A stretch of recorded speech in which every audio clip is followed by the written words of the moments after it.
Hola y muy buenos días, bienvenidos a este nuevo webinar que vamos a estar dando hoy en Big Dipper de la mano de todas las tecnologías de conectividad que hemos incorporado en la marca de Cygnus Electronics.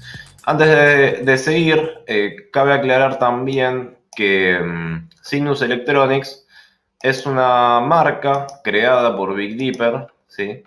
No es una marca internacional, no es un fabricante internacional llamado Cygnus, sino que la marca Cygnus fue creada por Big Dipper, hará algo así de 3 años, 3 o 4 años, o sea que es prácticamente un hijo nuestro, esta marca, y en la cual hemos incorporado un montón de familias de productos. En sus comienzos había comenzado solo con elementos de seguridad analógicos que eran fabricados por Dahua. Dahua, una marca muy reconocida de cámaras y sistemas de seguridad, de videovigilancia, perdón. Y a medida que Cygnus se fue desarrollando como marca, hoy en día cuenta con muchas más familias de productos, no solo en lo que es seguridad, sino también en lo que es comunicaciones, control de accesos, conectividad desde líneas muy básicas o entry level hasta otras totalmente profesionales, que son las que vamos a ver hoy.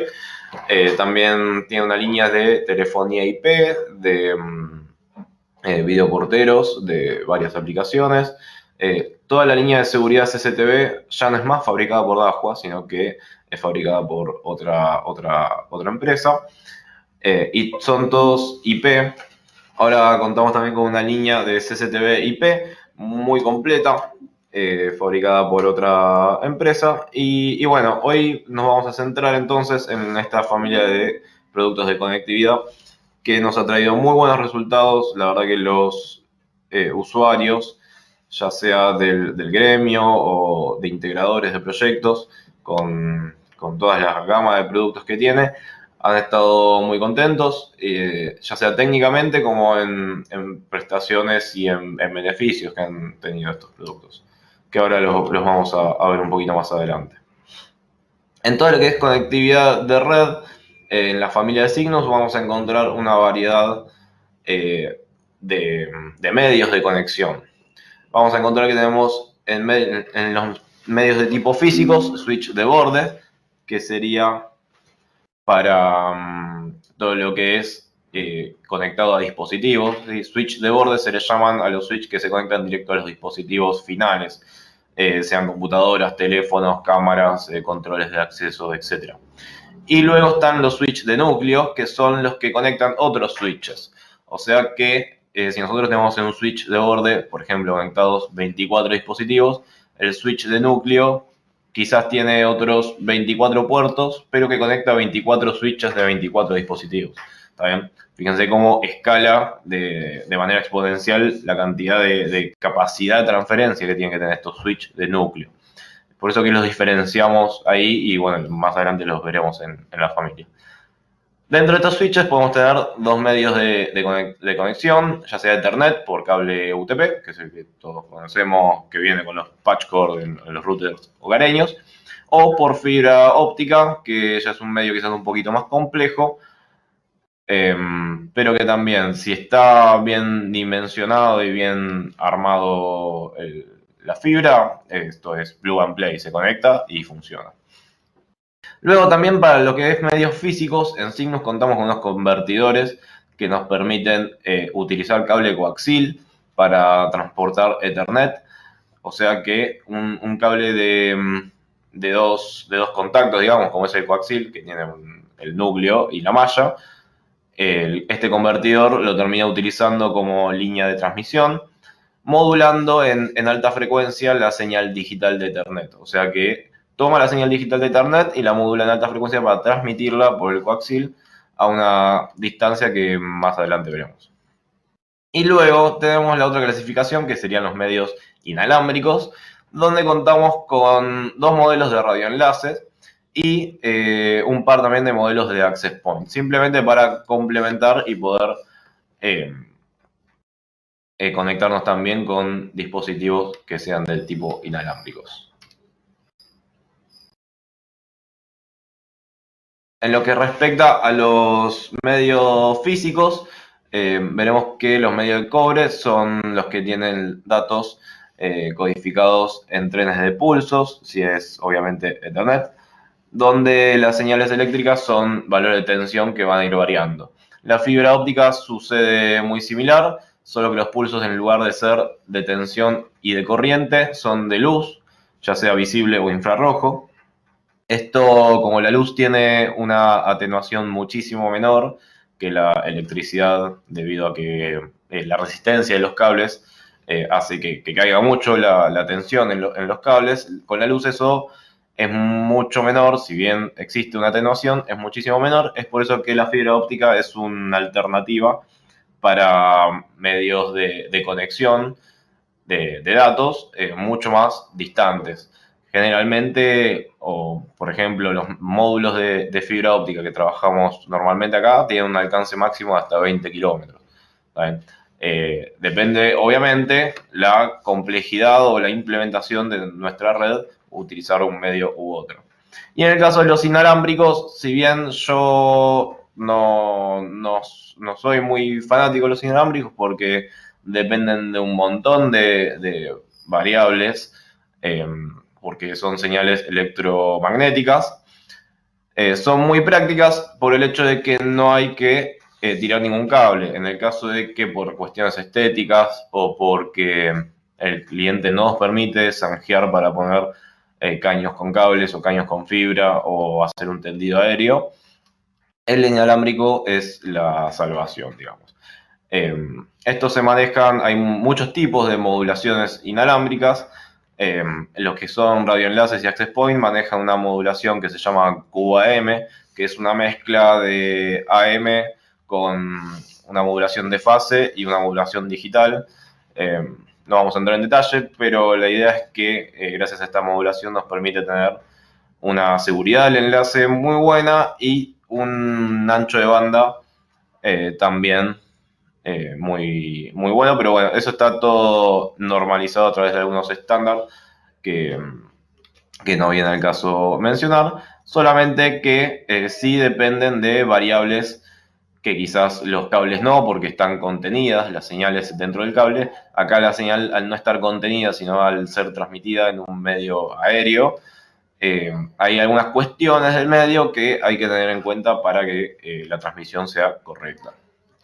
Vamos a pasar ahora sí a comentar un poco sobre algunos productos de la línea de Cygnus. Hemos lanzado hace muy poquito una familia que es entry level, que es solo de datos, de Cygnus Electronics, donde encontraremos switches de 5, 8, 16 y 24 puertos. En el caso de los de 5 y 8 son de 10, 100 mega. Y la característica que tiene estos switches es que son de muy bajo consumo, son exageradamente económicos, son muy buenos en prestaciones y tienen además una protección contra descargas eléctricas y descarga a tierra. ¿Está bien? No viene a ser, obviamente, una línea profesional, pero son switches de escritorio, de uso de hogar o de oficina, solo para datos, muy buenos, muy prácticos y muy eficaces. En los modelos de 16 y 24 puertos, los puertos ya son gigabit, o sea que pueden ser parte de una red LAN de oficina con muchos clientes, muchas computadoras, tranquilamente. Vamos a hablar ahora antes de seguir con las demás líneas de productos, de una característica que tiene Ethernet, que es el PoE. El PoE es la capacidad de un sistema de enviar alimentación o energía a través de Ethernet. Y básicamente lo que hace es inyectar corriente en el mismo cable de red en el que está transmitiendo los datos. Si nosotros viéramos un esquema de los hilos que usa del cable UTP para datos, vamos a ver que usa en realidad solamente 4. De hecho, cuando compramos quizás un router medio económico, muy económico, o alguno de los que nos viene, los cables patchcore que nos vienen de fábrica cuando contratamos algún servicio de internet, vamos a ver que solamente a veces tienen armados en la ficha 4 hilos.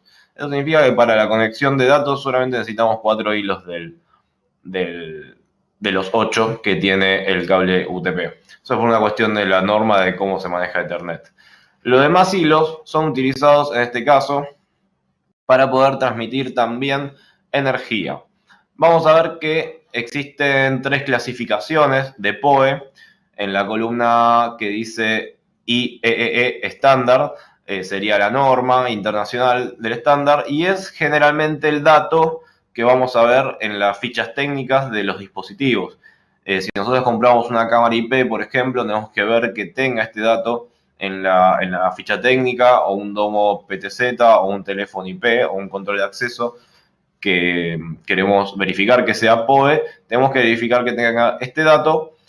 Y fíjense también que en función de la subclasificación que tiene, puede llegar a tener distintos consumos.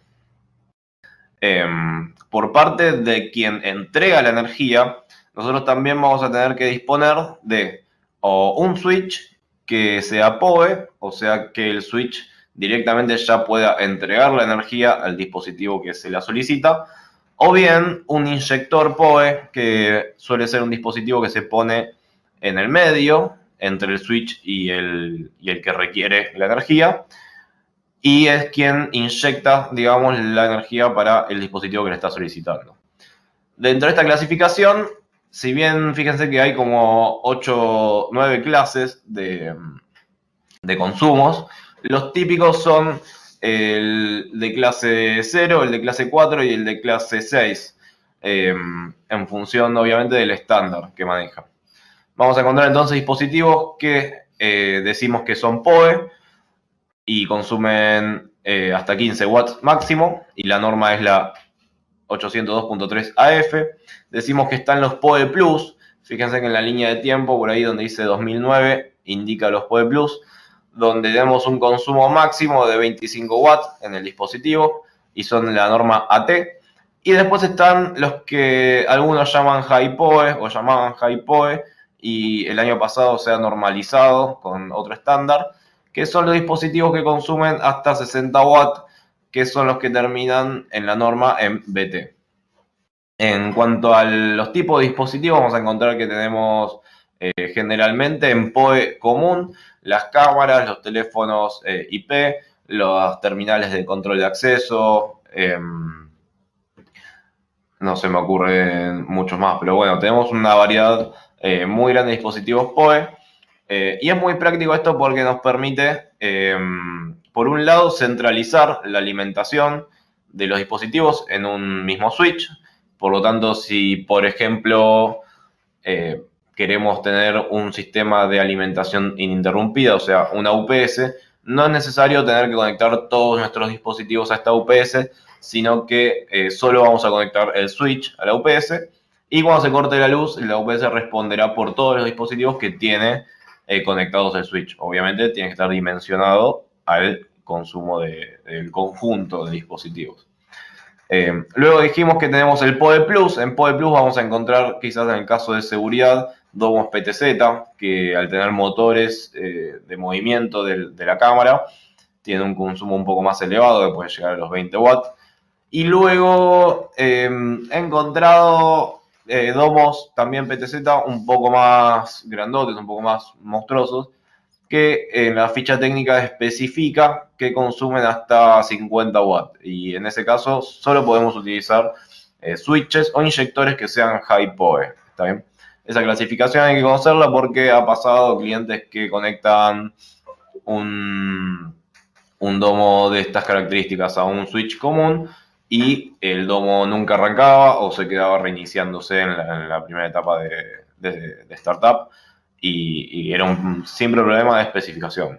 En Ethernet y en todo lo que es IP, al contrario de lo que es analógico, tiene la gran ventaja de que todo ya está diseñado con protocolos y con estándares que si conectamos las cosas correctas y bien especificadas, los equipos funcionan. No hay un término intermedio de anda más o menos, o tiene ruido en la imagen, que suele pasar con analógico, o me cae un poquito de tensión y pasa tal cosa. En IP y en Ethernet, si están bien armadas las fichas y los cables, las cosas funcionan o no funcionan. No tienen un punto intermedio. Esa es la gran ventaja de trabajar con cosas que están estandarizadas y bajo protocolos.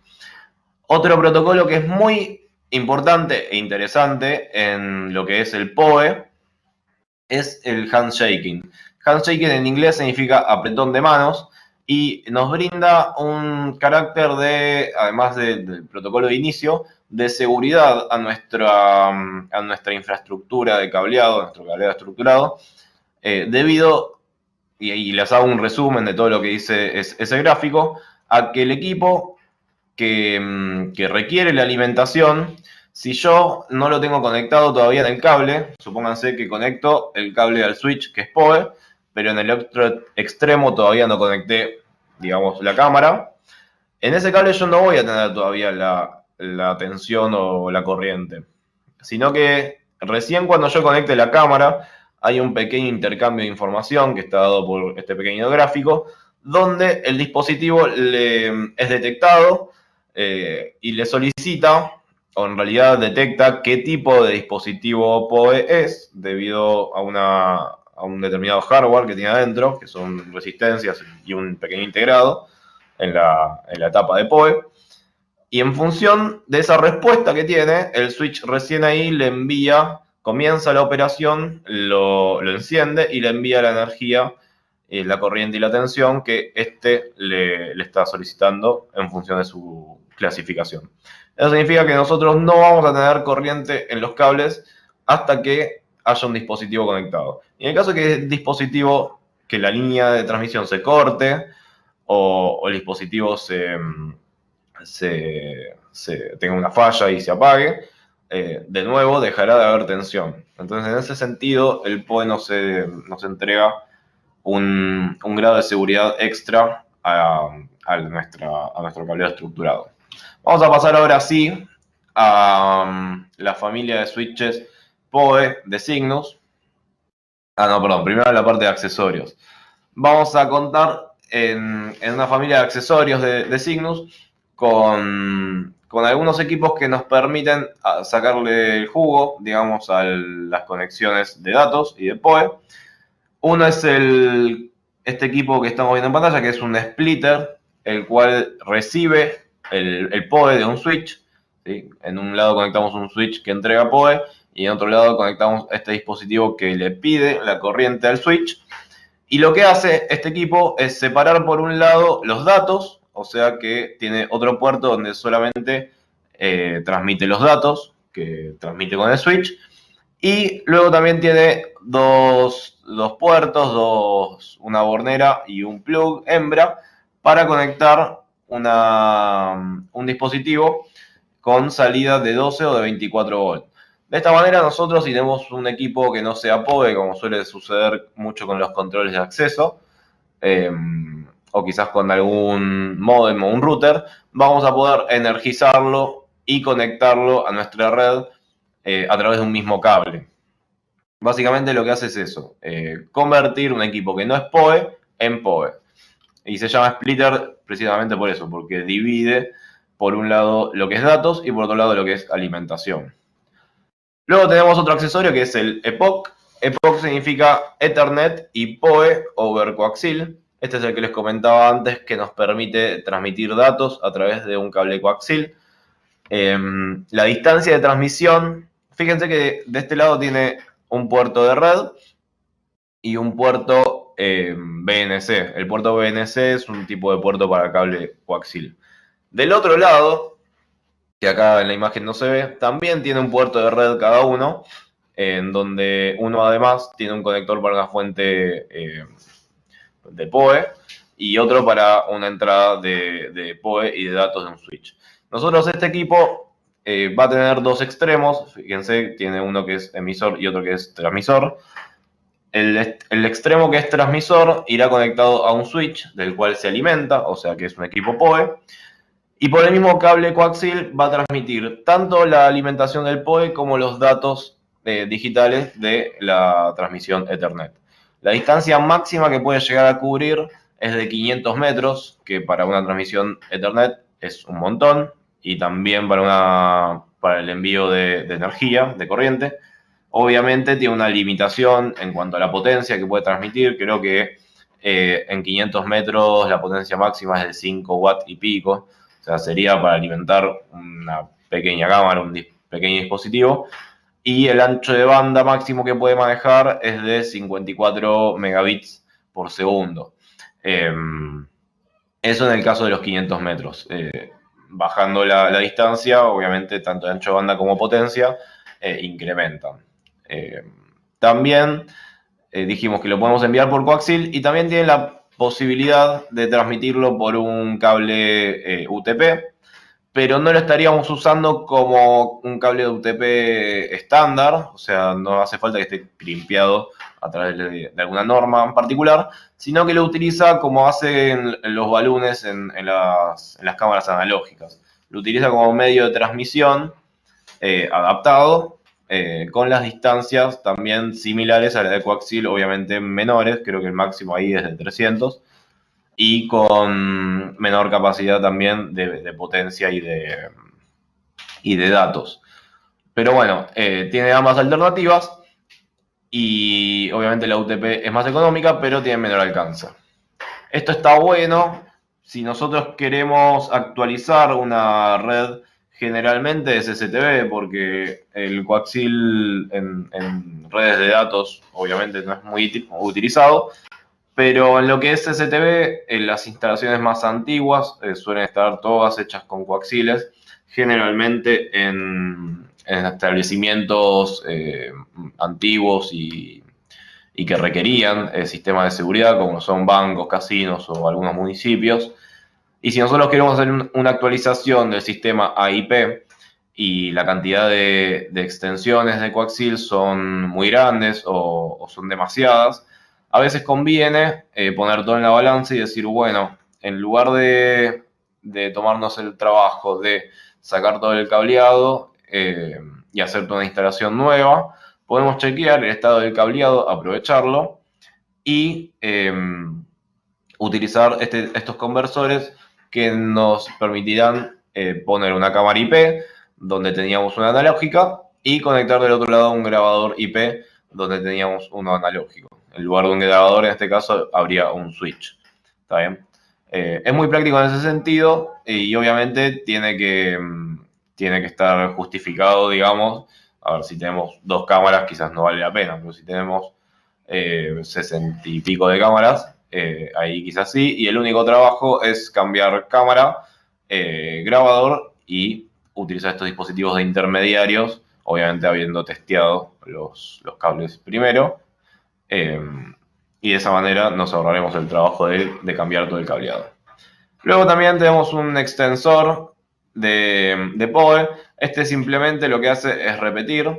Recibe por un lado datos IPoE y lo repite como para extendernos otros 100 metros. Yo no les aclaré, pero por norma las conexiones Ethernet en modo de trabajo de 10 y 100 mega tiene una distancia máxima de cableado, o sea, de tirada de cable Ethernet entre cada dispositivo de 100 metros. Generalmente los instaladores los certifican en 90, 95, en función de la confianza que tengan en su red. Pero esto es una cuestión, una limitación del tiempo de vida que tienen los paquetes en la red. Generalmente cuando nosotros conectamos cualquier cosa en un switch, este toma el modo, negocia automáticamente el modo de funcionamiento y siempre usa el modo de funcionamiento más rápido, ¿sí? Van a ver en los puertos de los switch que dice 10/100/1000 megabits por segundo, Mbps, o 10/100 solamente, y siempre va a tratar de funcionar en el modo más rápido. Nosotros, si funcionamos en 100 o en 1000 mega, la distancia máxima va a ser entonces de 100 metros. Ahora, si funcionamos en modo de 10 mega, eso no es así y vamos a ver más adelante para qué nos sirve. Finalmente, un último accesorio muy práctico en tiradas de cable UTP que pueden llegar a estar en la intemperie o que sean muy extensas. Tenemos este protector gaseoso que nos permite tener controladas estas descargas atmosféricas y que se vayan por la puesta a tierra que tiene el protector, de manera de proteger toda nuestra red y los dispositivos que tenemos en toda la red. Y por último, hay una pequeña herramienta que es este identificador de PoE, que es simplemente un conector de red hembra y uno macho, con un par de LEDs. Y esta herramienta nos permite identificar qué tipo de PoE, primero detectar si un puerto realmente tiene conectividad, y también detectar si tiene PoE y qué tipo de PoE tiene. Nos permite detectar, en caso de que no haya nada, obviamente, en caso que tenga PoE común o high PoE, y también si tiene PoE pasivo. Tampoco lo comenté, pero existe un PoE que no está normalizado en ningún lado, que se le llama PoE pasivo, y se llama PoE pasivo porque el inyector de PoE no tiene este protocolo de iniciación que habíamos comentado antes, sino que simplemente manda tensión en el cable. Eso se suele ver mucho en equipos de comunicación inalámbrica, donde el inyector de PoE le manda la tensión en el cable sin preguntar. Generalmente trabajan con 24 volts y este identificador de PoE también nos permite detectar ese tipo de PoE. Y tiene la ficha macho, obviamente, para probarlo en puertos que tengamos en la pared o en alguna pachera. Y también el hembra para probarlo en el otro extremo, en el caso que tengamos todos los cables, todas las conexiones del otro lado. Acá tenemos un pequeño ejemplo donde combina algunos de los accesorios. Fíjense que marca las distancias, qué potencia tendríamos si usamos los extensores. Cada 100 metros podemos poner un extensor para, obviamente, tener más distancia de conexión. Por ahí en el primer caso tenemos un splitter que envía datos si puede a un control de acceso, luego una cámara, luego un radioenlace y por último, en el último ejemplo tenemos el EPOC, donde a través de un coaxil nos conectamos y alimentamos una cámara IP.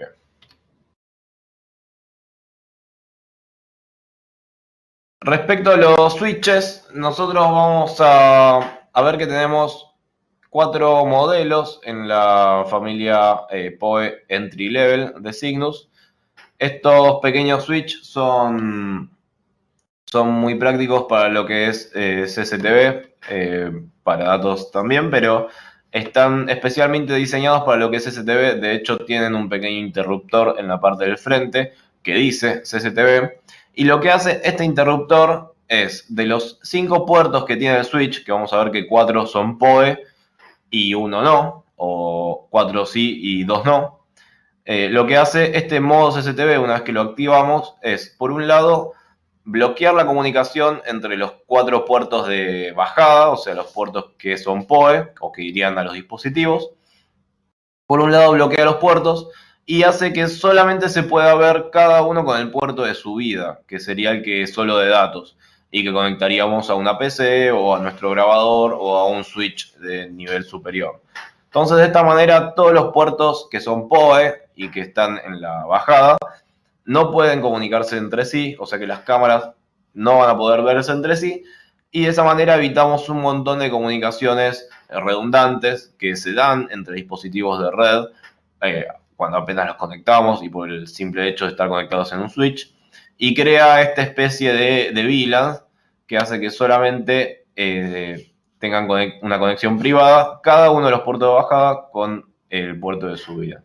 En realidad estos serían como 5 VLAN distintas, 4 VLAN distintas. Una VLAN que es puerto 1 uplink, otra VLAN que es puerto 2 uplink, etc. Esto el equipo lo hace por software, pero tiene predefinida, digamos, esta función para hacerlo de forma automática con este interruptor. Es por eso que es un equipo, digamos, entry level. Además, los puertos de bajada, que si bien tienen el funcionamiento de 10 o 100 mega, cuando nosotros activamos el modo CCTV, el modo de funcionamiento se fuerza en 10 megabits, que 10 megabits es un ancho de banda suficiente para una cámara IP. Si es lo que queremos conectar es solo una cámara. Una cámara IP de 2 megapíxeles, por decir algo, puede llegar a consumir un ancho de banda de 4 megabits. Recién en una cámara Ultra HD de 8 megabits, de 8 megapíxeles, nos consumiría en tiempo, con tasa de cuadro de tiempo real y en H264 como 16 megas. Pero generalmente hoy las cámaras que son 4K o Ultra HD ya vienen con una compresión mejorada, que es H265, y tampoco nos pasan a consumir más de 10 megas. Así que 10 megas sería suficiente para cualquier tipo de cámara, y al forzar el funcionamiento en 10 megabits, la extensión que dijimos que hay entre dispositivos Ethernet, que era como máximo 100 metros, pasa a ser 250 metros. Esto es tanto como para datos como para la alimentación PoE que brinda el switch a los dispositivos. O sea que nosotros vamos a poder instalar el switch en algún lado y por otro lado instalar la cámara a 250 metros de distancia. Luego vamos a ver que tenemos varios modelos también, igual que en los entry level. Tenemos modelos de 4, de 8, de 16 y de 24 puertos. Los de 4 y los de 8 tienen dos alternativas, uno con dos puertos de subida, tanto el de 4 como el de 8, y otro con un solo puerto de subida, con dos precios diferentes obviamente. Y la particularidad que tienen estos switch es que los puertos de bajada, o sea, los puertos PoE, no son solamente PoE, sino que son PoE Plus. O sea que nosotros vamos a poder alimentar equipos de hasta 30 watts de consumo en cada uno de estos puertos. ¿Está bien?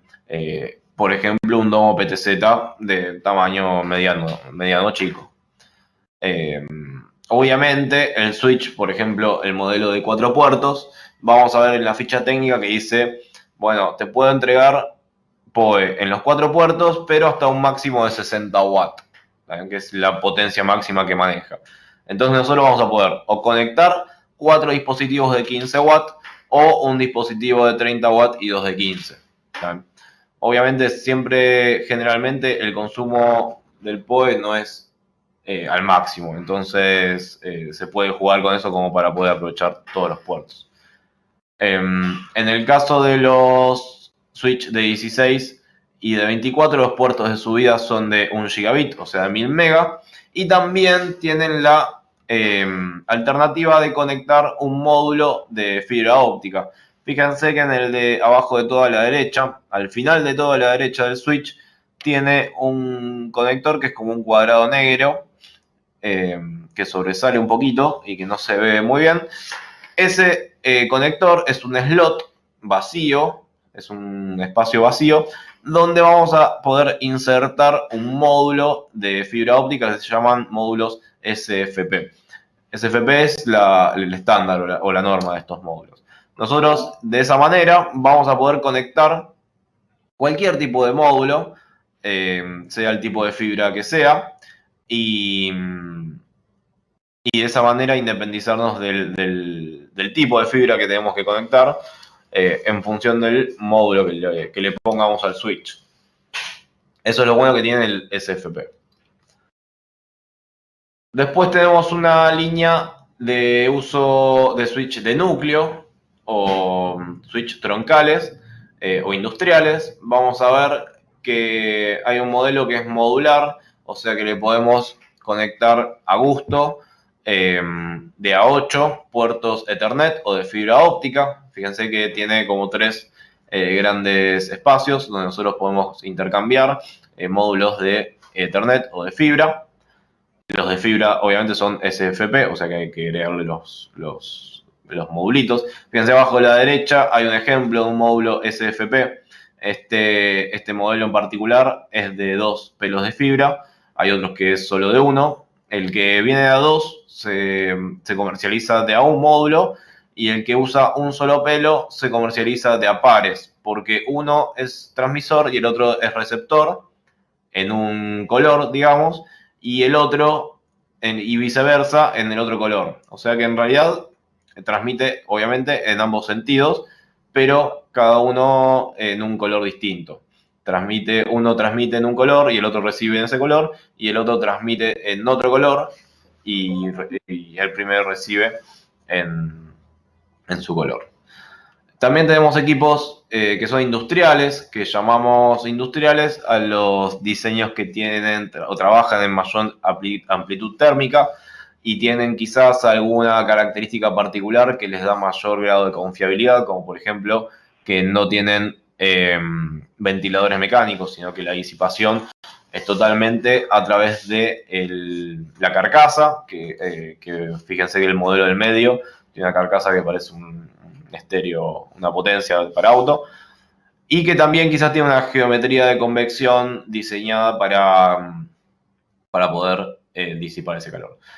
Y en estos dos equipos también vamos a ver que tenemos modelos que son administrables en capa 2, en funciones de capa 2, y otras que también son administrables en funciones de capa 3, que serían ya a nivel de IP. Como lo son los switch, los routers, perdón. Los routers son equipos de administración de capa 3. Acá tenemos un modelo que es de 4 puertos de la línea profesional. Los 4 puertos PoE son gigabit, o sea que nos permiten transmitir hasta 1000 mega. Y son high PoE, o sea que nos permiten alimentar hasta 60 puertos. Fíjense que son equipos de prestaciones mucho más avanzadas. En los puertos de subida tenemos en realidad 3 puertos lógicos. Fíjense que los dos de arriba tienen una flechita que dice combo, eso significa que podemos usar uno o el otro. Pero después sí hay 2 independientes que son de fibra y Ethernet. O sea que en total tenemos 4 puertos, 2 de fibra y 2 Ethernet, pero hay uno de fibra que se pisa con uno de los Ethernet. Al no tener ventiladores y poder conectar 2 fuentes, fíjense a la izquierda que tiene la posibilidad de conectar 2 fuentes de alimentación en la bornera verde, es un equipo con mayor tolerancia a fallas. Y el rango de trabajo de temperatura es muchísimo más amplio. Tenemos casos de clientes que han instalado estos switch en postes donde le han caído rayos y han seguido operativos. Tenemos que haber pedido una foto, porque está el switch hasta un poco derretido en una parte y seguía funcionando. Así que las experiencias que tenemos con esta línea de productos son muy buenas. Este es otro modelo de este diseño industrial, pero ya de 8 puertos. En este caso, todos los puertos son PoE Plus y solamente el primero es High PoE. Todos son gigabit y los de subida son solamente en fibra óptica. Fíjense que tienen para los slots de SFP. Este modelo en particular también tiene una salida a relé, o sea, un contacto seco, para poder programar una alarma en caso de que se corte alguna de las líneas de transmisión, sean las de fibra o las de Ethernet, y podamos cerrar un contacto de alarma para comunicarlo a otro sistema que esté monitoreando ese contacto, de manera de poder reportarlo y tener alguna acción, obviamente, de por medio. Este modelo en particular, además, es administrable y como los modelos administrables tienen una función de capa 2 que se llama Rapid Spanning Tree. Este protocolo de Spanning Tree lo que nos permite conectar son equipos en anillo.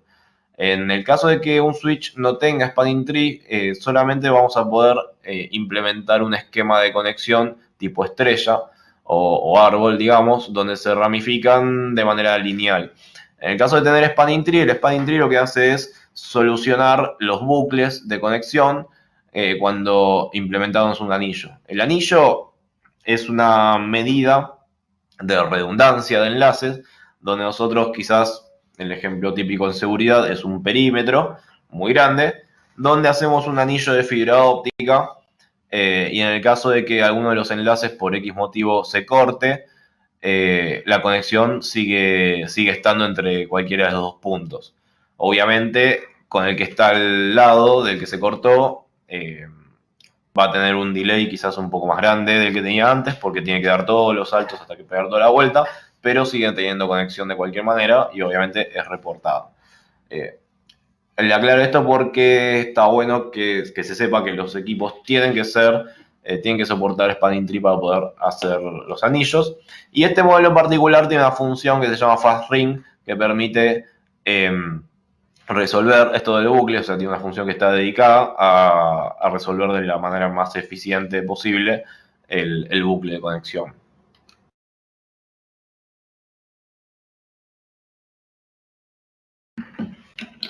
Luego también tenemos modelos de rack como estos, que son administrables. Los 24 puertos de bajada son PoE, son todos gigabit y tienen función de administración de capa 2. Estos ya serían switch de uso troncal, digamos, que sería intermedio entre los core y los de borde. Y hay otro modelo que hemos lanzado este año, que es exactamente igual al anterior, solo con la particularidad de que es fanless, o sea que no tiene ventilación mecánica.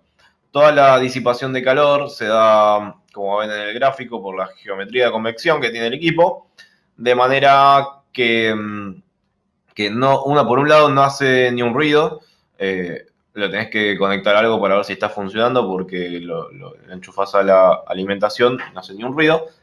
Y también le da mucha mayor vida útil a las partes, a las componentes, dado que no tiene partes mecánicas. Y no va a variar nunca en función del funcionamiento de un ventilador la disipación del dispositivo. Luego, como les había comentado, tenemos este modelo que es modular. Les había dicho que podemos poner hasta 3 módulos, sean Ethernet o de fibra. Abajo tienen los códigos y fíjense que este modelo particular tiene dos fuentes de alimentación. Un segundito. Dos fuentes de alimentación para brindar mucho mayor confiabilidad al sistema en general. También tiene administración en capa 2 y por acá no tiene el dato específico, pero la capacidad de transmisión de paquetes, de reenvío de paquetes, es muchísimo más alta que cualquiera de los que vimos antes. Un pasito más adelante y ya yendo también a switches de core un poco más poderosos. Estos switches tienen la particularidad, hay un modelo que es solo de datos, que es el 824, y un modelo que además tiene PoE Plus en los puertos de bajada. Este tiene la particularidad de que los puertos de subida, además de ser todos de fibra óptica, o sea, SFP, son de 10 gigabit, o sea que nos va a permitir tener una transmisión de hasta 10.000 megabits por segundo. Y también las funciones de administración que tienen ya no son de capa 2, sino que son de capa 3, o sea que nos permitirán implementar funciones de router. Como por ejemplo brindar un servicio de DHCP o cualquier otra configuración que tenga que ver con la gestión de direccionamiento de IP. Entre otras. Después, si quieren, hacemos inspeccionamos la hoja de datos. Pero también la particularidad que tiene estos equipos, al ser de núcleo, que la transmisión de paquetes y de conmutación es muchísimo más alta.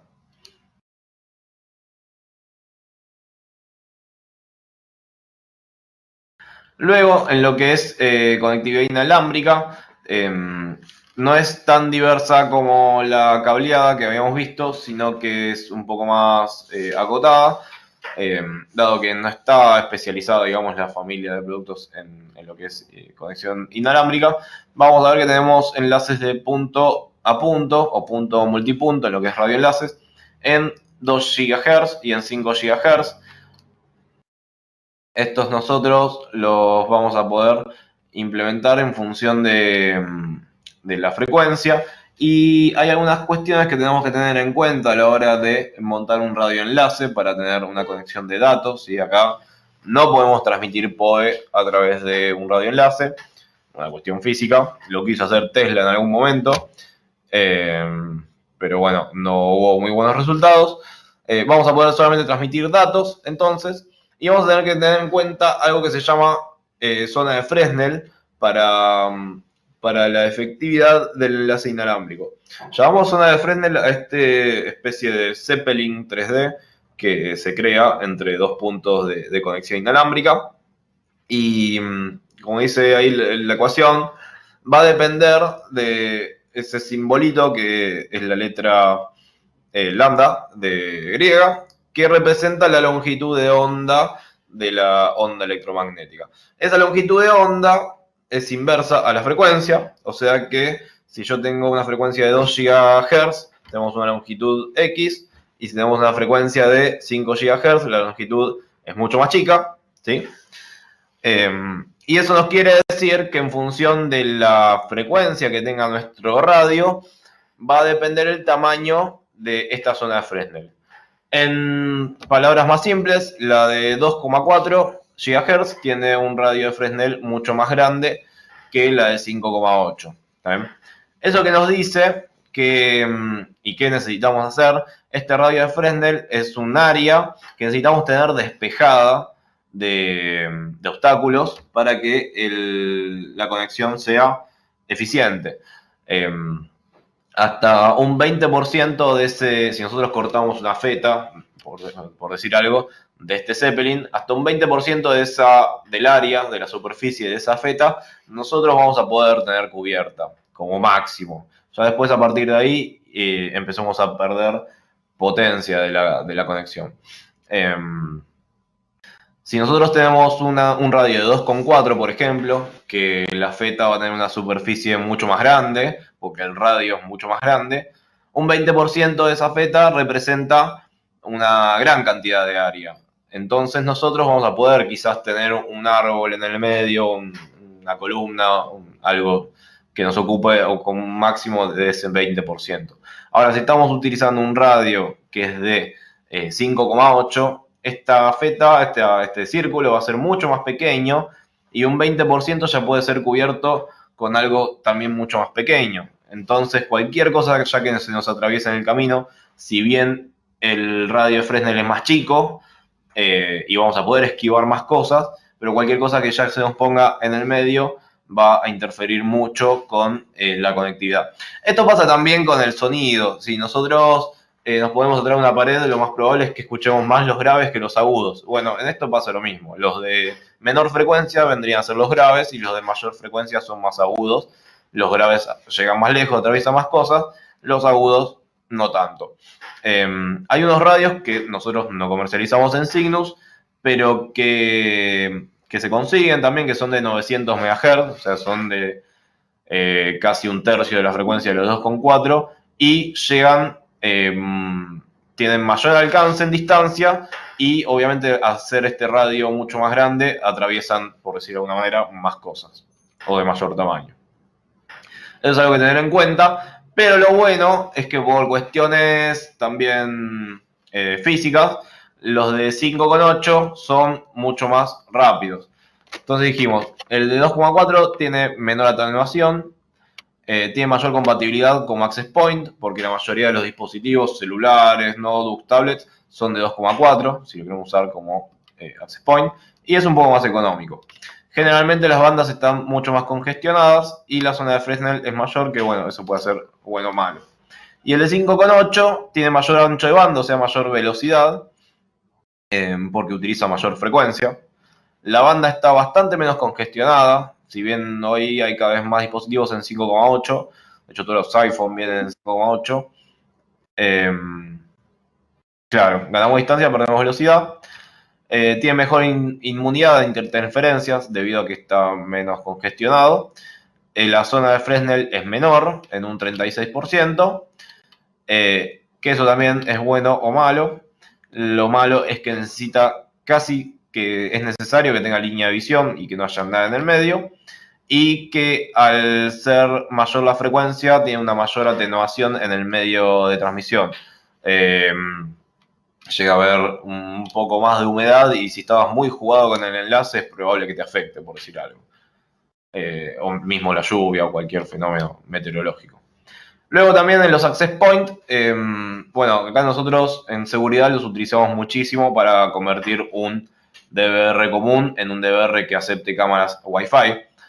porque lo conectás con un cable y ya lo estás conectando a dispositivos inalámbricos. Estos tenemos 3 modelos, uno de techo, uno de pared que va empotrado y uno exterior.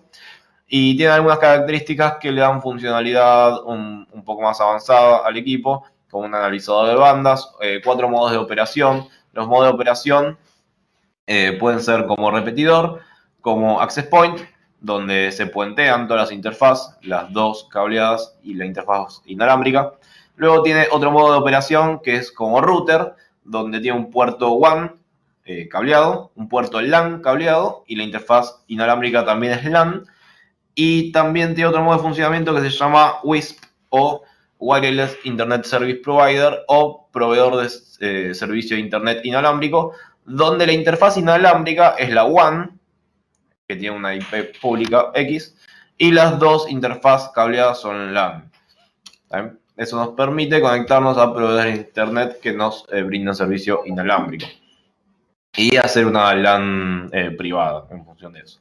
Nos permite crear access point virtuales, o sea que nos va a permitir, creo que hasta 3 redes diferentes para poder hacer unas redes privadas inalámbricas y que algunos usuarios no se puedan ver con otros, por ejemplo, o poner en un SSID a las cámaras y en otro que sea para usuarios. También podemos crear VLANs en función de eso para restringir el acceso entre los usuarios o clientes inalámbricos. Tiene también la opción de clonar la dirección de MAC si queremos hacernos pasar por otro dispositivo.